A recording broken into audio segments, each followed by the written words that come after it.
ನಮಸ್ಕಾರ ಸ್ನೇಹಿತರೆ, ಜ್ಞಾನವಿ ಅಡುಗೆ ಮನೆಗೆ ಸ್ವಾಗತ. ಈ ಬರ್ಫಿ ಮಾಡೋದಕ್ಕೆ ಜಾಸ್ತಿ ಖರ್ಚೇನಾಗಲ್ಲ. ಮನೇಲಿರೋ ಸಾಮಾನಲ್ಲೇ ನಾವು ಈ ಬರ್ಫಿ ಮಾಡ್ಕೋಬೋದು. ಜಾಸ್ತಿ ಎಕ್ಸ್ಟ್ರಾ ಏನು ಬೇಕಾಗಲ್ಲ. ನಾವು ಡೈಲಿ ಯೂಸ್ ಮಾಡೋವಂಥ ಸಾಮಾನಲ್ಲೇ ನಾವು ಈ ರೀತಿ ತುಂಬ ಸೂಪರಾಗಿರೋಂಥ ಬರ್ಫಿ ಮಾಡ್ಕೋಬೋದು. ಮಾಡೋದಕ್ಕೆ ಏನೇನು ಬೇಕು ಅಂತ ನೋಡೋಣ. 1 ಕಪ್ ಅವಲಕ್ಕಿ, ತೆಂಗಿನಕಾಯಿ ಒಂದು ಅರ್ಧ ಭಾಗ, ಒಂದು ಮುಕ್ಕಾಲು ಕಪ್ಪಷ್ಟು ಬೆಲ್ಲ. ಇಷ್ಟಿದ್ರೆ ಸೂಪರಾಗಿ ನಾವು ಬರ್ಫಿ ಮಾಡ್ಕೋಬೋದು. ತೆಂಗಿನಕಾಯಿ ಎಲ್ಲ ಈ ರೀತಿ ಕಟ್ ಮಾಡಿ ಒಂದು ಮಿಕ್ಸಿ ಜಾರ್ಗೆ ಹಾಕ್ಕೊಂಡು ನಾನು ರುಬ್ಕೋತಾ ಇದ್ದೀನಿ. ನಿಮಗೆ ಮಿಕ್ಸಿ ಜಾರ್ಗೆ ಹಾಕಿ ರುಬ್ಬೋದು ಬೇಡ ಅಂತ ಅಂದರೆ ಈ ರೀತಿ ತೆಂಗಿನಕಾಯಿ ತುರಿಯೋ ಸ್ಟ್ಯಾಂಡಲ್ಲಿ ಕೂಡ ನೀವು ತುರ್ಕೋಬೋದು. ನಾನು ಈಸಿ ಆಗಲಿ ಅಂದ್ಬಿಟ್ಟು ನಾನು ಈ ರೀತಿ ಅದಕ್ಕೆ ಮಿಕ್ಸಿ ಜಾರ್ಗೆ ಹಾಕಿ ರುಬ್ಕೊಂಡಿದ್ದೀನಿ. ಇಷ್ಟು ರುಬ್ಬಿದಾದಮೇಲೆ ಮತ್ತೆ ರುಬ್ಕೋಬೇಕಾಗುತ್ತೆ. 1 ಗ್ಲಾಸಷ್ಟು ನೀರು ಹಾಕ್ತಾಯಿದ್ದೀನಿ. ಇಲ್ಲಿ ಚಿಕ್ಕ ಗ್ಲಾಸು ಅಲ್ಲ, ಫುಲ್ಲು ದೊಡ್ಡ ಗ್ಲಾಸು ಅಲ್ಲ, ಮೀಡಿಯಮ್ ಗ್ಲಾಸಷ್ಟು ನೀರು ಹಾಕ್ಕೊತಾ ಇದ್ದೀನಿ. ಇಷ್ಟು ನೀರು ಹಾಕಿ ರುಬ್ಕೊಂಡಿದ್ದಾದಮೇಲೆ ಇಷ್ಟು ರುಬ್ಬಿದಾದಮೇಲೆ ನಾವು ಟೀ ಕಾಫಿ ಸೋಸ್ತೀವಲ್ವ, ಅದರಲ್ಲಿ ಫಿಲ್ಟ್ರ್ ಮಾಡ್ಕೋಬೇಕಾಗುತ್ತೆ. ನೋಡಿ, ಈ ರೀತಿ ತೆಂಗಿನಕಾಯಿ ಹಾಲನ್ನ ಸಪ್ರೇಟ್ ಮಾಡ್ಕೋಬೇಕು. ನಮಗೆ ಆ ಒಟ್ಟು ತೆಂಗಿನಕಾಯಿದು ಹೊಟ್ಟೇನು ಬೇಡ, ತೆಂಗಿನಕಾಯಿ ಹಾಲು ಬಂದರೆ ಸಾಕು. ನೋಡಿ, ಈ ರೀತಿ ಸಪ್ರೇಟ್ ಮಾಡ್ಕೊತಾ ಇದ್ದೀನಿ. ಇಷ್ಟು 1 ಟೈಮ್ ಹಾಲಿಗೆ ಇಷ್ಟು ಆಗೈತೆ. ಮತ್ತು ಇನ್ನೊಂದು ಟೈಮು ಈ ತೆಂಗಿನಕಾಯಿನ ಮಿಕ್ಸಿ ಜಾರ್ಗೆ ಹಾಕ್ಬಿಟ್ಟು ಇನ್ನೊಂದು ಅರ್ಧ ಗ್ಲಾಸು, ಫಸ್ಟು 1 ಗ್ಲಾಸ್ ನೀರು ಹಾಕ್ತೆ, ಇವಾಗ ಅರ್ಧ ಗ್ಲಾಸಷ್ಟು ನೀರು ಹಾಕ್ಕೊಂಡು ರುಬ್ಕೋತಾ ಇದ್ದೀನಿ. ಜಾಸ್ತಿ ನೀರು ಹಾಕಿದ್ರೆ ಹಾಲು ತೆಳ್ಳಗಾಗ್ಬಿಡುತ್ತೆ. ನಮಗೆ ತೆಳ್ಳಗೆ ಬೇಡ, ಗಟ್ಟಿ ಹಾಗೆ ಇರಬೇಕು. ಅದಕ್ಕೆ ಅರ್ಧ ಗ್ಲಾಸ್ ನೀರು ಹಾಕ್ಕೊಂಡು ತೆಂಗಿನಕಾಯಿ ಹಾಲು ತಗೊತಾ ಇದ್ದೀನಿ. ಸೇಮ್ ಅದೇ ರೀತಿ ನಾನು ಮಾಡ್ಕೊಂಡಿದ್ದೀನಿ ಸೆಕೆಂಡ್ ಟೈಮು ಕೂಡ. ಇಷ್ಟು ಹಾಲು ರೆಡಿ ಆಗೈತೆ. ಇದನ್ನ ಎತ್ತಿವಾಗ ಸೈಡ್ಗೆ ಇಟ್ಕೊತೀನಿ.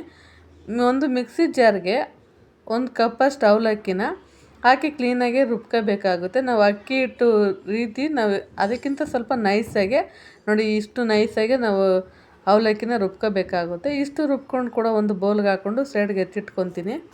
ತೆಂಗಿನಕಾಯಿ ಹಾಲು ಮತ್ತು ಅವಲಕ್ಕಿ ಎರಡು ಸೈಡ್ಗೆ ಎತ್ತಿಟ್ಕೊಂಡು ರೆಡಿ ಮಾಡ್ಕೊಂಡಿದ್ದಾದಮೇಲೆ ಇವಾಗ ಬೆಲ್ಲನ ಒಂದು ಪಾತ್ರೆಗೆ ಹಾಕ್ಕೊಂಡು ಇದಕ್ಕೆ ಸ್ವಲ್ಪ ನೀರು, ಒಂದು 1/4 ಕಪ್ಪಷ್ಟು ನೀರು ಹಾಕ್ಕೊಂಡು ಬೆಲ್ಲ ಕೂಡ ನಾನು ಕರಗಿಸ್ಕೋಬೇಕಾಗುತ್ತೆ. ಎಲ್ಲ ಕರಗೋಷ್ಟರಲ್ಲಿ ನಾವು ತೆಂಗಿನಕಾಯಿ ಹಾಲು ಮತ್ತು ಅವಲಕ್ಕಿನ ರೆಡಿ ಮಾಡ್ಕೊಳ್ಳೋಣ.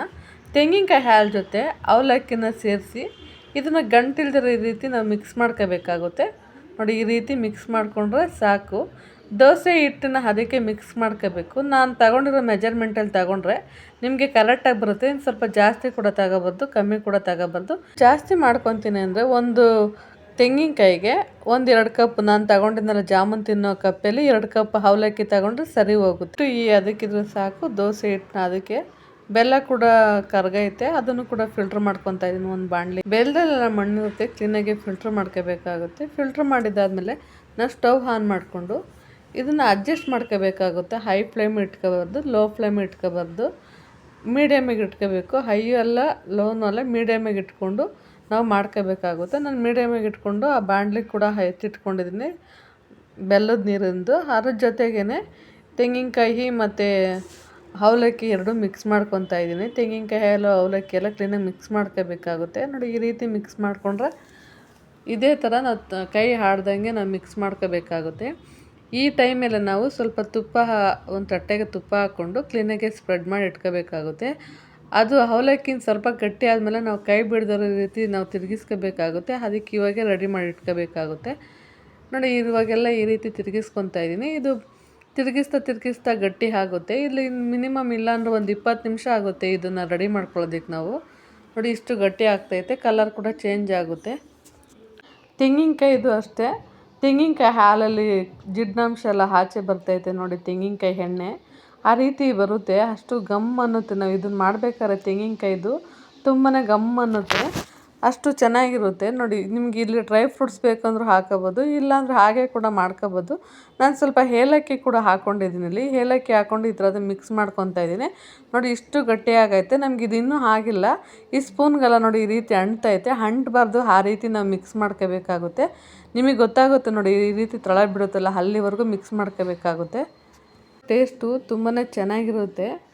ಈ ಯಾವ ಬೇಕ್ರಲ್ಲಿ ಕೂಡ ಸಿಗೋಲ್ಲ, ಅಷ್ಟು ಚೆನ್ನಾಗಿರುತ್ತೆ. ಕಮ್ಮಿ ಖರ್ಚಲ್ಲೇ ದುಬಾರಿ ಸ್ವೀಟ್ ತಿನ್ಬೋದು ನಾವು, ಅಷ್ಟು ಚೆನ್ನಾಗಿರುತ್ತೆ. ನೋಡಿ, ಈ ರೀತಿ ತಳ ಬಿಡದಿರೋ ರೀತಿ ನಾವು ಇದನ್ನು ಮಾಡ್ಕೋಬೇಕಾಗುತ್ತೆ. ನಮಗೆ ಹೇಗೆ ಗೊತ್ತಾಗುತ್ತೆ ಅಂದರೆ, ಇಲ್ಲಿ ಈ ರೀತಿ ತಳ ಬಿಡೋದು ಒಂದು ಗೊತ್ತಾಗುತ್ತೆ. ಇಲ್ಲ ಅಕಸ್ಮಾತ್ ಆಗಿ ಅದು ನಿಮ್ಗೆ ಗೊತ್ತಾಗಿಲ್ಲ ಅಂದರೆ ಈ ರೀತಿ ಸ್ಪೂನ್ಗೆ ಸ್ವಲ್ಪ ಕೂಡ ಅಂಟಬಾರ್ದು. ಆ ರೀತಿ ಇದ್ದರೆ ನಮಗೆ ರೆಡಿ ಆಗೈತೆ ಅಂತ ಗೊತ್ತಾಗುತ್ತೆ. ನಮಗೆ ಇದು ಬರ್ಫಿ ಅದಕ್ಕೆ ನಮ್ಗೆ ಇವಾಗ ರೆಡಿ ಆಗೈತೆ.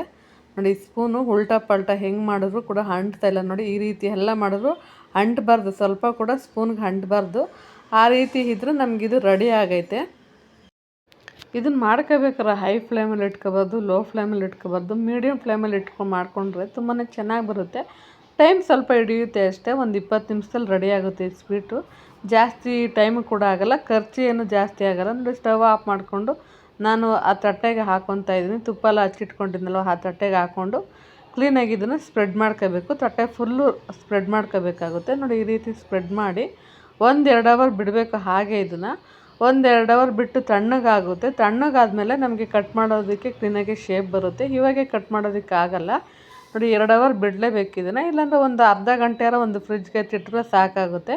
ನಿಮ್ಗೆ ಫ್ರಿಜ್ ಬೇಡ, ಆಚೆಲೆ ಇರಲಿ ಅಂದರೆ 1-2 ಅವರ್ ಬೇಕಾಗುತ್ತೆ ಮಿನಿಮಮ್ಮು. ನೋಡಿ, ಕಲರ್ ಕೂಡ ಚೇಂಜ್ ಆಗೈತೆ. 1-2 ಅವರ್ ಬಿಟ್ಟಿದ್ದೆ ನಾನು ಫ್ರಿಜ್ಗೇನು ಇಟ್ಟಿಲ್ಲ, 2 ಅವರ್ ಹಾಗೆ ಬಿಟ್ಟಿದ್ದೆ. ಕಲರ್ ಕೂಡ ಚೇಂಜ್ ಆಗೈತೆ. ನಮಗೆ ಯಾವ ಶೇಪಲ್ಲಿ ಬೇಕೋ ಆ ಶೇಪಲ್ಲಿ ಕಟ್ ಮಾಡ್ಕೊಬೋದು. ನಾನಿಲ್ಲಿ ಡೈಮಂಡ್ ಶೇಪಲ್ಲಿ ಮಾಡ್ಕೊತಾ ಇದ್ದೀನಿ. ಇದಂತೂ ತುಂಬ ಸ್ವೀಟು ತುಂಬ ಚೆನ್ನಾಗಿರುತ್ತೆ, ಬೇಗ ಕೂಡ ಆಗುತ್ತೆ.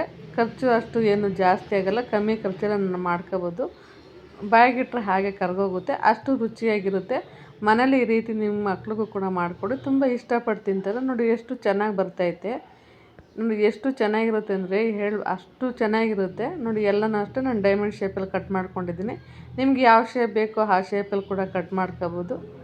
ಇಷ್ಟು ಚೆನ್ನಾಗಿ ಬಂದೈತೆ. ಇದನ್ನು ಒಂದು ವಾರ ಕೂಡ ಇಟ್ಕೊಂಡು ನಾವು ತಿನ್ಬೋದು, ಅಷ್ಟು ಚೆನ್ನಾಗಿರುತ್ತೆ. ನಾವು ನೀರೇನು ಹಾಕಿಲ್ಲ, ತೆಂಗಿನಕಾಯಿ ಹಾಲು, ಅವಲಕ್ಕಿ, ಬೆಲ್ಲ ಹಾಕಿ ಮಾಡಿರೋದ್ರಿಂದ ಒಂದು ವಾರ ಕೂಡ ಇಟ್ಟು ತಿನ್ಬೋದು, ಅಷ್ಟು ಚೆನ್ನಾಗಿರುತ್ತೆ. ಯಾರೆಲ್ಲ ನನ್ನ ಚಾನಲ್ಗೆ ಸಬ್ಸ್ಕ್ರೈಬ್ ಮಾಡಿಲ್ಲ, ಪ್ಲೀಸ್ ಸಬ್ಸ್ಕ್ರೈಬ್ ಮಾಡಿ. ನಿಮಗೆ ಈ ವಿಡಿಯೋ ಇಷ್ಟ ಆಯಿತು ಅಂತ ಅಂದ್ಕೊತೀನಿ. ವಿಡಿಯೋ ಇಷ್ಟ ಆಗಿರೋ ಒಂದು ಲೈಕ್ ಮಾಡೋದಂತ ಮರಿಬೇಡಿ, ಹಾಗೆ ಕಮೆಂಟ್ ಮಾಡಿ. Thank you for watching.